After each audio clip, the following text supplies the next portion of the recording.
Ele partiu acreditando que a natureza era a prova viva da criação divina, mas voltou acreditando que talvez Deus não fosse o autor, e sim o próprio processo.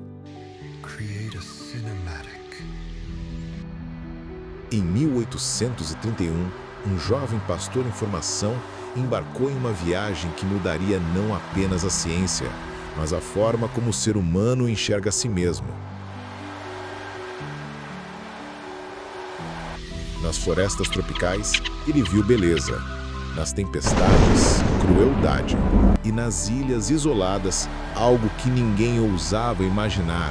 A vida parecia mudar sozinha.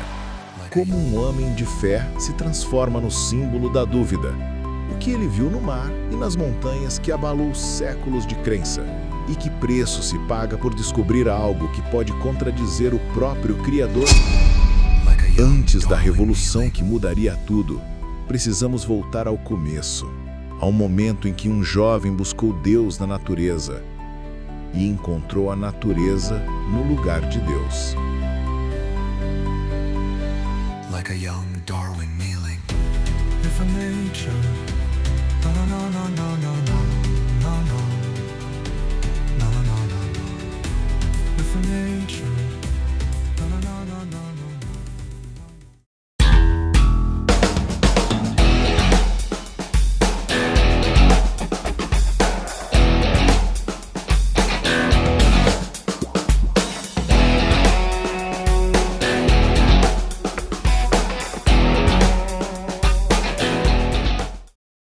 O jovem que buscava Deus na natureza. Charles Darwin nasceu em 1809 em uma família rica e cristã. Seu pai, um médico respeitado, sua mãe, devota. Tudo indicava que o jovem Charles seguiria o caminho da fé. Foi enviado à Universidade de Cambridge para se tornar pastor anglicano. Ele acreditava que estudar a natureza era uma forma de adorar a criação divina. Mas em 1831, o destino o chamou para longe dos templos. Darwin embarcou no navio HMS Beagle, rumo a uma viagem de 5 anos ao redor do mundo. Seria a expedição que transformaria a ciência e também a sua alma.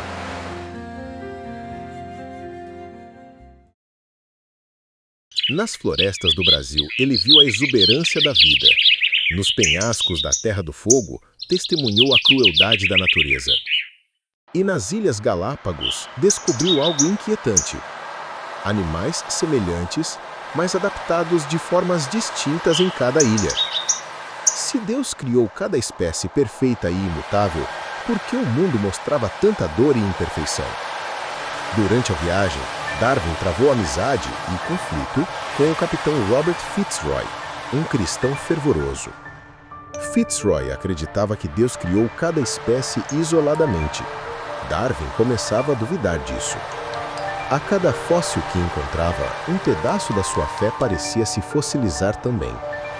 Quando voltou à Inglaterra em 1836, o jovem que buscava Deus na natureza havia encontrado algo muito mais inquietante.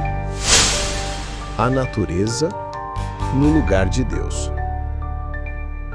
Create an instrumental soundtrack. Entre fé e evolução. Após o retorno, Darwin se isolou em sua casa em Down House. Entre jardins e cadernos, viveu décadas de silêncio e hesitação.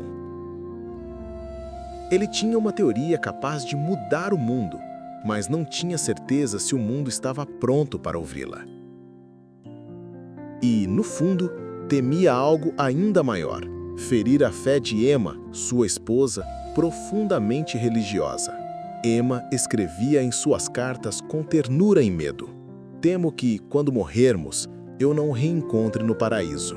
Essas palavras o atormentavam. A fé da mulher que amava era o espelho da fé que ele próprio perdera. Enquanto isso, sua saúde desabava.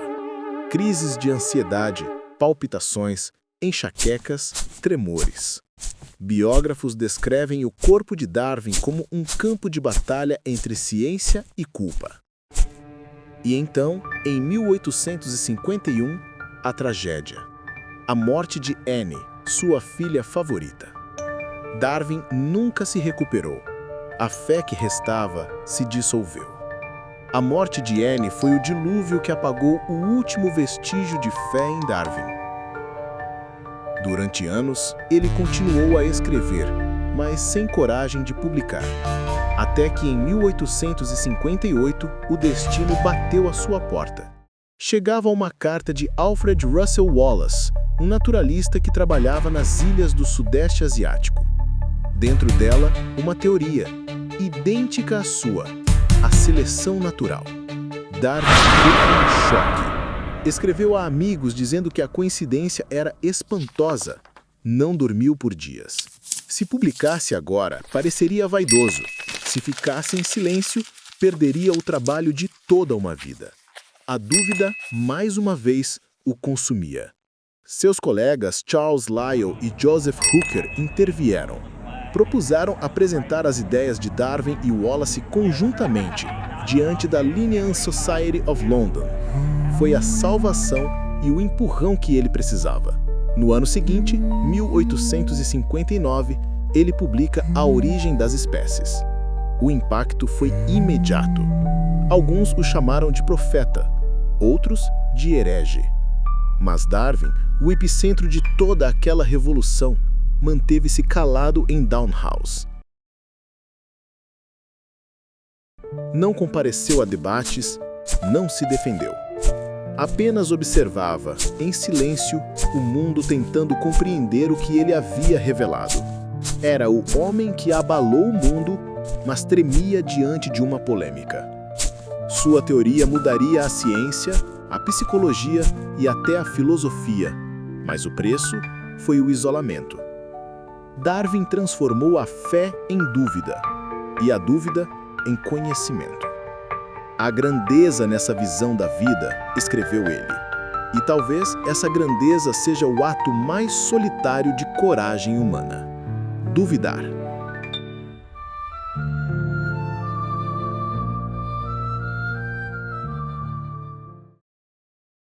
O agnóstico no jardim. Os últimos anos de Darwin foram silenciosos.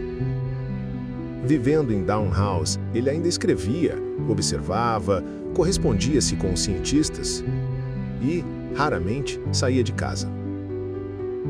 Nunca se declarou ateu. Preferia o termo agnóstico, criado em sua época. Para ele, a mente humana era limitada demais para compreender o absoluto. Emma permaneceu ao seu lado até o fim, lendo para ele passagens da Bíblia. Darwin ouvia em silêncio, olhando o jardim. Talvez pensando que a própria natureza fosse a escritura divina que ele sempre buscou compreender. Em 1882, Charles Darwin partiu em paz. Não deixou uma confissão de fé, nem uma negação. Apenas uma vida inteira dedicada à busca pela verdade e à coragem de questioná-la. Darwin não matou Deus. Apenas mostrou que até a fé é um processo em transformação. A grandeza nessa visão da vida, com seus vários poderes tendo sido originalmente soprados em poucas formas ou em uma só. E enquanto este planeta segue girando, da luta pela vida infinita surgem as mais belas e admiráveis formas. Create a cinematic, orchestral piece that captures the essence of Charles Darwin's journey. The music should start with a sense of wonder and faith.